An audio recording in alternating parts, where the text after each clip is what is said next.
Hai, di video ini kita akan membahas tentang yang namanya inventory atau persediaan. Aku pengen coba belajar lebih ke sistem pengelolaan persediaannya dulu sih. Jadi, dalam sistem pengelolaan persediaan itu, di akuntansi mengenal yang namanya sistem pencatatan dan penilaian. Di mana sistem pencatatan membahas tentang jurnal yang terbentuk, terdiri dari dua pilihan sistem, yaitu sistem perpetual atau sistem periodik. Sedangkan sistem penilaian itu membahas tentang cara bagaimana untuk mengetahui angka nilai persediaan mulai dari kuantitas persediaan, harga persediaan, sampai dengan COGS untuk nantinya angka tersebut bisa disajikan secara wajar di neraca dan laporan laba rugi. Sistem penilaian ini tuh ada 3 pilihan, yaitu FIFO, LIFO, dan average. Nah, kita mulai dari sistem pencatatannya dulu ya. Di sini sudah kubuatkan perbandingan jurnal antara sistem periodik dan perpetual. Mau apapun cara penilaian atau perhitungannya, LIFO, FIFO, atau average, pencatatannya tetap seperti ini. Sebelumnya aku kenalin dulu apa itu sistem pencatatan periodik dan perpetual. Yang pertama, sistem pencatatan periodik atau fisik, yaitu persediaannya dihitung secara fisik barang pada setiap akhir periode akuntansi sehingga nilai persediaan dapat dihitung dengan mengalihkan jumlah kuantitas persediaan dengan suatu harga yang sesuai dengan metode penilaian yang dipilih. Sedangkan sistem pencatatan perpetual, yaitu perhitungan persediaannya dilakukan secara terus-menerus dan berkesinambungan sehingga mutasi persediaan selama satu periode termonitor tanpa harus melakukan perhitungan fisik. Dari ilustrasi ini terlihat jelas perbedaan yang mencolok antara jurnal sistem periodik dan perpetual. Salah satunya di mana pada periodik tidak menggunakan akun persediaan barang dagang dan sebaliknya perpetual menggunakan akun persediaan barang dagang. Silahkan ditelaah lagi ya transaksinya. Kemudian, jika ada perbedaan antara pencatatan dan fisik barang, maka dibutuhkan jurnal penyesuaian. Untuk sistem perpetual, walaupun menggunakan sistem perhitungan persediaan secara terus-menerus, tapi perhitungan secara fisik tetap perlu dilakukan. Karena bisa saja terjadi perbedaan antara pencatatan dan fisik barang yang tidak bisa dihindari, baik karena kesalahan yang dianggap tidak normal atau kondisi normal, misalnya terjadi penguapan atau karena keadaan cuaca. Sedangkan pada sistem periodik atau fisik, tidak memerlukan ayat penyesuaian karena persediaan akhir ditentukan berdasarkan hasil perhitungan fisik. Dengan demikian, kerugian akibat perbedaan fisik tersebut akan langsung diserap ke dalam COGS atau harga pokok barang yang dijual. Setelah kita membahas sistem pencatatannya, sekarang kita bahas tentang sistem penilaiannya. Salah dalam menilai persediaan, maka laporan harga pokok, net income, return earning, dan neraca akan salah pula. Yang pertama ada sistem penilaian FIFO atau first in, first out, di mana barang yang pertama masuk merupakan barang yang pertama keluar. Di sini bisa dilihat ya perbedaannya secara teori antara FIFO periodik dan FIFO perpetual. Agar lebih paham nanti kita lihat juga perhitungannya. Oh iya, ada beberapa keuntungan dari sistem FIFO ini. Yang pertama, dibanding dengan sistem penilaian yang lain, hasil dari FIFO periodik dan perpetual itu selalu sama. Kemudian si FIFO ini cocok diterapkan untuk barang-barang yang cepat kadaluarsa. Terus harga pokok barang yang dijual dihitung dari himpunan harga pokok paling awal sehingga persediaan yang disajikan dalam neraca akan mencerminkan keadaan yang sebenarnya. Dan yang paling penting, kecil kemungkinannya ada manipulasi laba untuk tujuan memperkecil pajak. Jadi insya Allah lebih aman. Si FIFO ini punya kelemahan juga ya. Jadi ketika terjadi kenaikan harga terus-menerus atau inflasi, penggunaan asumsi FIFO akan mencerminkan kewajaran pada penilaian persediaan di neraca, tapi tidak mencerminkan kewajaran terhadap pengukuran laba perusahaan dalam penyajian laporan laba ruginya. Ini dia nih contoh perhitungan FIFO. First in, first out, barang pertama masuk adalah barang yang pertama keluar. Kita bahas FIFO perpetual system dulu ya. FIFO perpetual ini menggunakan kartu persediaan. Kita lihat contoh soalnya. Diketahui persediaan awal itu di 1 Januari sebanyak 200 unit. Harga per unitnya 100, total persediaannya menjadi 20.000. 200 dikali 100 sama dengan 20.000, oke? Kemudian dari tanggal 12 Januari sampai dengan 30 Januari ada transaksi pembelian dan penjualan. Dan terakhir diketahui tanggal 31 Januari itu persediaan akhirnya sebanyak 300 unit, tapi belum diketahui total dari harga persediaan akhir tersebut. Dari soal itu terlihat kan kalau pembelian itu sudah diketahui harga per unitnya, sedangkan penjualannya harga per unitnya itu belum kita ketahui.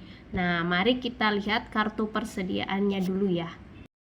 Perhatikan format dari kartu persediaan Vivo Perpetual ini. Ada kolom tanggal, pembelian, penjualan, dan persediaan. Kemudian di ketiga kolom pembelian, penjualan, persediaan itu ada kolom quantity, price, dan value. Kita mulai dari memasukkan persediaan awal. Persediaan awal seperti terlihat di soal, kuantitinya 200, price-nya 100, sehingga value atau harganya itu menjadi 20.000. Kemudian pada tanggal 12 Januari ada transaksi pembelian barang. Kuantitinya 400, price-nya 120, value-nya 48.000. Kolom value itu diperoleh dari quantity kali price ya. Nah, di kolom persediaan kita turunkan jumlah persediaan sebelumnya, yaitu quantity 200, price-nya 100, value-nya 20.000, kemudian persediaan tanggal 12 Januari, quantity 400, price 120, value-nya 48.000. Kemudian pada tanggal 16 Januari ada penjualan sebanyak 500 unit. Karena ini Vivo, first in first out, maka persediaan yang pertama kali dijual adalah persediaan tanggal 1 Januari. Kita lihat tanggal 1 Januari itu persediaannya itu ada 200 kuantiti, sementara yang dijual itu 500 unit, jadi masih kurang 300 unit lagi. Maka kita ambil dari persediaan tanggal 12 Januari sebanyak 300 unit. Untuk price-nya disesuaikan harga pada saat membeli, di mana tanggal 1 Januari itu price-nya 100 dan tanggal 12 Januari itu price-nya 120, sehingga diperolehlah hasil seperti ini. Untuk kolom persediaannya kita tulis sisa barang yang masih belum terjual. Nah, tadi kan persediaan 1 Januari sampai 12 Januari itu ada 600 quantity totalnya. Kemudian dijual sebanyak 500 quantity atau unit, sehingga sisa dari persediaan yaitu 100 unit lagi. Price-nya tetap memakai price yang tanggal 12 Januari karena barang yang belum habis itu adalah barang tanggal 12 Januari. Kemudian tanggal 26 Januari ada pembelian lagi sebanyak 300 unit dengan harga 110, sehingga totalnya itu menjadi 33.000.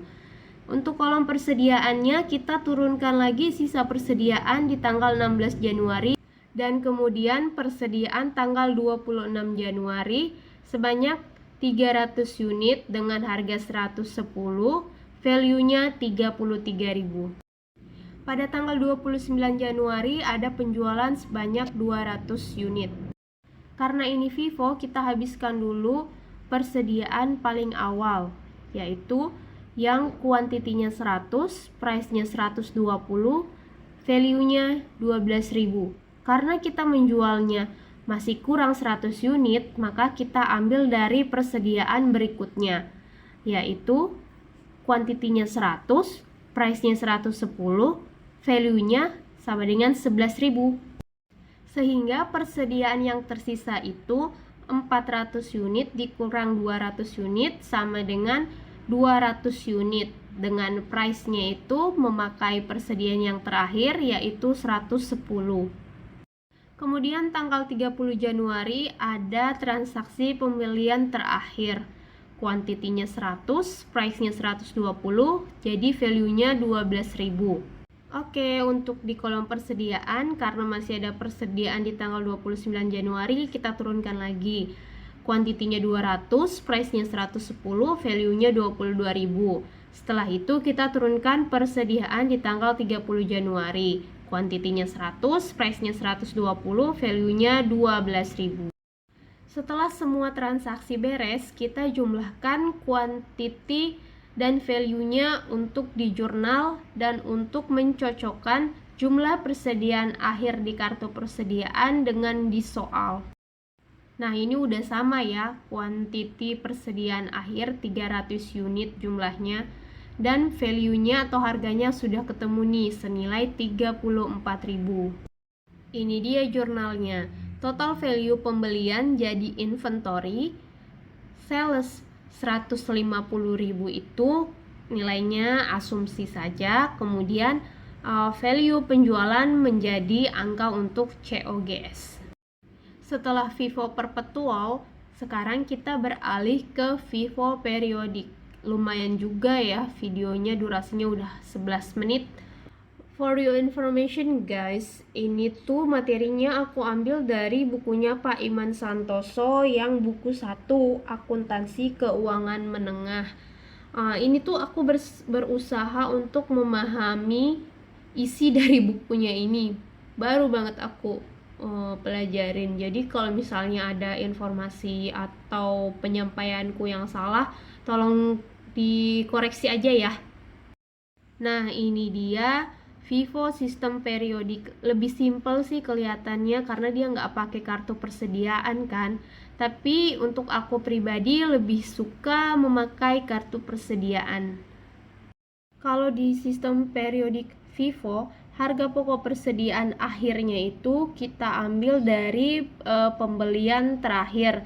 Di sini pembelian terakhir itu di tanggal 30 Januari dan di tanggal 26 Januari. Di mana di tanggal 30 Januari itu kita habiskan persediaannya sebanyak 100 unit dan di tanggal 26 Januari kita ambil persediaan sebanyak 200 unit sehingga totalnya menjadi 300 unit sesuai dengan informasi dari persediaan akhir tanggal 31 Januari. Harga per unitnya disesuaikan pada saat membeli barang persediaan sehingga diperoleh 34.000 untuk total harga persediaan akhir sebanyak 300 unit. Oh iya, kuantitas persediaan akhir itu informasinya kita peroleh dari stock of name ya. Setelah harga pokok persediaan akhir diketahui, selanjutnya kita cari harga pokok pembelian dan COGS-nya. Semua informasinya sudah kita peroleh dari soal ya, tinggal dimasukkan ke dalam rumus aja. Angkanya sama kan dengan sistem FIFO yang perpetual dengan sistem periodik ini. Untuk jurnalnya bisa dicek lagi ya, tadi di awal kita sudah membahas tentang pencatatan. Setelah FIFO, sekarang ada LIFO, last in first out. Barang yang terakhir masuk merupakan barang yang pertama keluar. LIFO juga ada LIFO periodik dan LIFO perpetual ya. Kelebihan metode penilaian LIFO akan membuat laba yang dihasilkan tampak lebih wajar dan mencerminkan keadaan perekonomian yang sedang berlangsung ketika harga cenderung naik. Dengan laba yang cenderung lebih kecil pada saat harga naik terus, maka pajak yang dibayar pun akan dapat ditekan lebih kecil. Sedangkan beberapa kelemahan LIFO itu, yang pertama, penerapannya lebih kompleks dibanding sistem penilaian lain. Kemudian, memungkinkan terjadinya manipulasi dengan memperkecil laba untuk tujuan perpajakan, dengan cara membeli barang sebelum produksi atau dijual. Dengan demikian, harga pokok barang yang dijual dapat menggunakan harga pokok pembelian yang paling terakhir. Pusingnya bahasa teori itu, ya udah cus langsung kita lihat contoh perhitungannya. Nah, ini dia contoh perhitungannya. Soalnya sih sama aja dengan yang FIFO. Seperti biasa, perpetual itu menggunakan kartu persediaan ya. Oke, kita mulai dari persediaan awal tanggal 1 Januari. Kuantitinya 200, price-nya 100, value-nya 20.000. Tanggal 12 Januari ada pembelian sebanyak 400 unit dengan price 120, value-nya 48.000.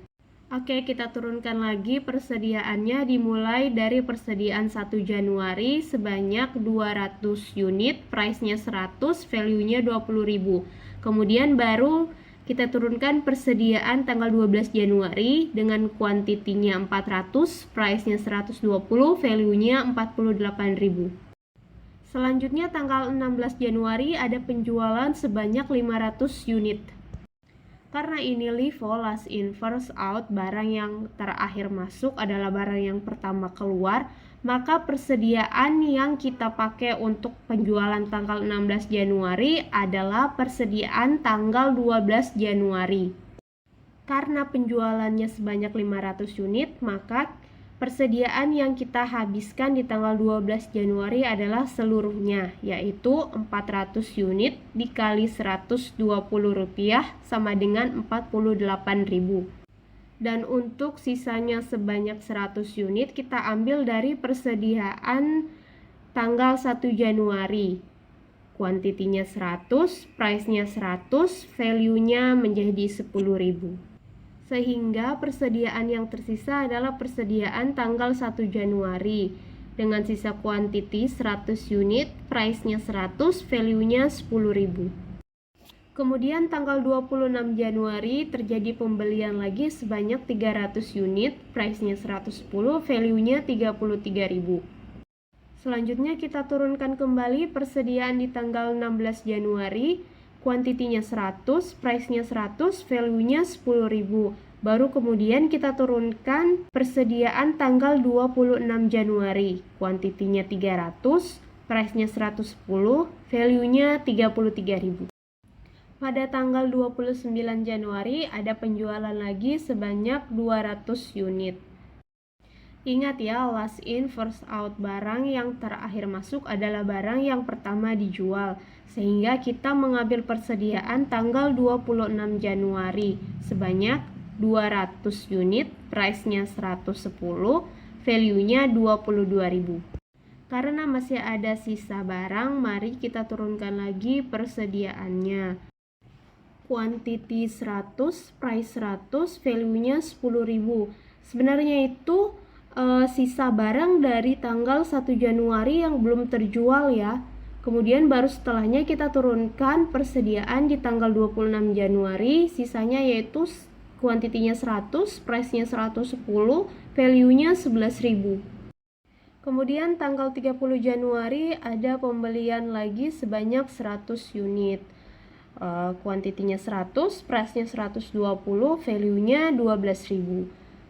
Mari kita turunkan lagi persediaannya. Yang pertama persediaan tanggal 1 Januari, kuantiti 100, price 100, value-nya 10.000. Kemudian persediaan barang tanggal 26 Januari, kuantitinya 100, price-nya 110, value-nya 11.000. Baru terakhir kita turunkan persediaan tanggal 30 Januari, kuantitinya 100, price-nya 120, value-nya 12.000.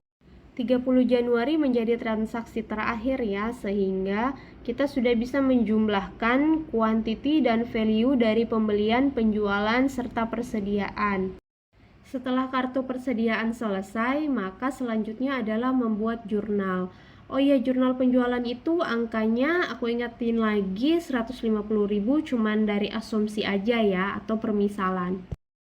Setelah LIFO perpetual, sekarang kita bahas tentang LIFO periodik. Sekali lagi aku ingetin ya, kalau sistem periodik itu tidak menggunakan kartu persediaan. Dia menentukan harga pokok persediaan akhirnya itu dari persediaan awal atau pembelian di awal. Sehingga harga pokok persediaan akhirnya itu di tanggal 1 Januari atau persediaan awal sebanyak 200 unit. Baru kemudian ditambahkan sisanya 100 unit dari pembelian tanggal 12 Januari. Sehingga diperoleh price persediaan akhir sebesar 32.000. Berbeda kan jumlahnya dengan LIFO sistem perpetual. Selanjutnya masukkan angka ke dalam rumus untuk mengetahui harga pokok pembelian dan COGS. Baru kemudian kita bisa melakukan penjurnalan. Selanjutnya ada sistem penilaian persediaan average. Di sistem periodik namanya weighted average, sedangkan di sistem perpetual namanya moving average. Sistem penilaian antara weighted average dan moving average hasil perhitungannya akan berbeda ya. Keuntungan dari metode average ini lebih banyak didasarkan pada pertimbangan praktis dan bukannya pertimbangan konsepsional, khususnya apabila persediaan yang sifatnya sama dan pengukuran secara fisik kurang memungkinkan. Selain itu, kemungkinan untuk dilakukan manipulasi laba juga sangat sulit dilakukan karena nilai yang didapat selalu merupakan perpaduan dari semua himpunan harga pokok yang ada. Oke, sekarang kita langsung ke contoh soal moving average perpetual system ya. Seperti biasa, perpetual system itu menggunakan kartu persediaan. Soalnya sama persis dengan metode LIFO dan FIFO ya. Kita mulai dari persediaan awal, yaitu kuantitinya 200, price-nya 100, value-nya 20.000. Kemudian tanggal 12 Januari ada pembelian sebanyak 400 unit, price-nya 120, value-nya 48.000. Persediaannya tidak perlu kita turunkan satu-satu ya, langsung aja kita jumlahkan persediaan tanggal 1 Januari 200 unit ditambah dengan persediaan 12 Januari 400 unit menjadi 600 unit. Sedangkan untuk price-nya diperoleh dari value tanggal 1 Januari ditambah dengan value tanggal 12 Januari dibagi dengan quantity tanggal 1 Januari ditambah kuantiti tanggal 12 Januari, diperolehlah price 113,33. Kemudian tanggal 16 Januari ada penjualan sebanyak 500 unit. Jadi kita mengambil persediaan di tanggal 12 Januari sebanyak 500 unit dengan price 113,33, value 56.665. Sehingga sisa persediaan di tanggal 16 Januari itu adalah 100 unit, price-nya 113,33 dan value-nya 11.333. Udah tahu kan, 100 unit itu angkanya dari persediaan 12 Januari 600 unit dikurangin penjualan tanggal 16 Januari sebanyak 500 unit. Jadi sisanya 100 unit. Kemudian tanggal 26 Januari ada pembelian sebanyak 300 unit, price-nya 110, value-nya 33.000. Sehingga persediaannya menjadi 400 unit, diperoleh dari persediaan tanggal 16 Januari 100 unit ditambah dengan persediaan tanggal 26 Januari sebanyak 300 unit menjadi 400 unit. Price-nya diperoleh dari value 11.333 ditambah 33.000 dibagi 400 unit. Hasilnya 110,83. Kemudian tanggal 29 Januari ada penjualan sebanyak 200 unit. Langsung kita gunakan persediaan dan price tanggal 26 Januari ya. Sehingga sisa persediaannya adalah 200. Price-nya masih sama dengan tanggal 26 Januari ya. Terakhir tanggal 30 Januari ada pembelian sebanyak 100 unit. Price-nya 120, value-nya 12.000. Sehingga persediaannya adalah 300 unit yang diperoleh dari persediaan tanggal 29 Januari 200 unit ditambah dengan persediaan tanggal 30 Januari 100 unit jadi 300 unit.